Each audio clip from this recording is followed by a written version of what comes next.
Positive effects of music therapy and music on ADHD and autism 2.0. 2.0 because I have already done a video where I just generally spoke about the positive effects of music and music therapy on ADHD and autism.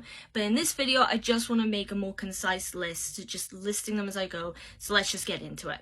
Number 1, improved focus and attention. So the rhythm and the structure of music can be really helpful for people with ADHD and autism in helping them stay on task, and not only stay on task, but also focus better.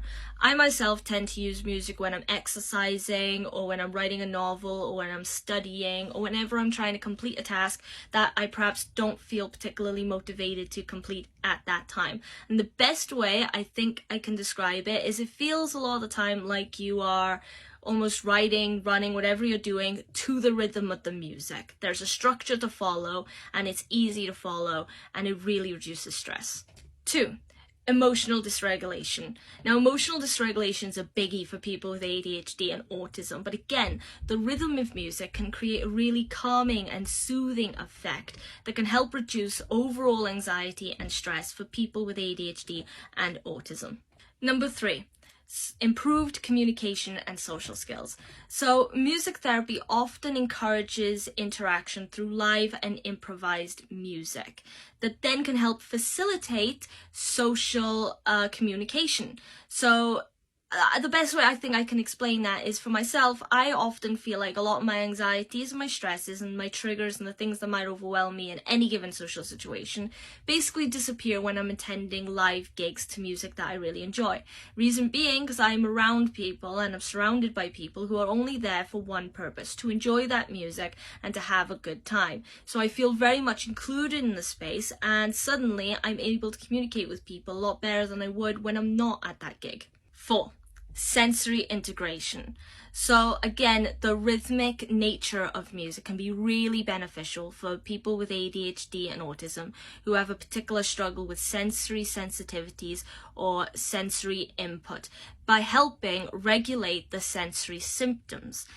A lot of the time when I meet people with ADHD or autism, one thing that is a common ground and a big benefit that we often end up talking about is exactly that: music. Because like I said, it's good for reducing stress, that kind of sensory thing. When you feel overwhelmed, when you feel triggered by another sensory issue, all you need to do is put on a song and it can help calm you down almost immediately. It works for me and it works for my brothers. Number 5, creativity and self-expression.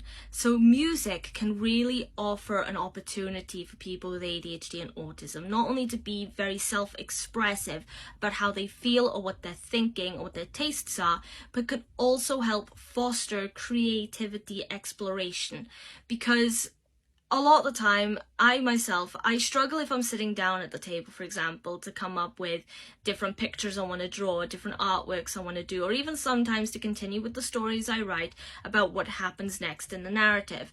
But whenever I struggle, I hit a dead end like that and I put my music in, depending on the vibe of the music and the emotion behind it, as well as the context of the song and how it makes me feel, all those things combine to almost create a picture in my head. One thing I used to do when I was younger with music is I would put my earphones in, and every time I felt like I needed some creative inspiration, I'd close my eyes and just allow the music to take me wherever it will, and it was always something wonderful. Okay, so those were the main 5 positive kinds of effects that music and music therapy can have on people with ADHD and autism, but there is a lot more to say about music and the effect it has on both conditions, so perhaps I'll revisit that in later videos. But for now, I hope you liked the video, and if you do, then please leave a like, follow me on TikTok. Any thoughts or opinions you have, put in the comment section. Questions and requests for future videos, well, more than welcome. Other than that, subscribe to the YouTube channel if you're interested. I got the same videos up there and more. And aside from that, also repost the video, because it helps with my self-motivation and keeping up these videos in general, and also it helps raise awareness, which I think is absolutely essential in this day and age. So with that, I just hope you enjoy your day, and hopefully I'll see you in the next video. Till then, bye!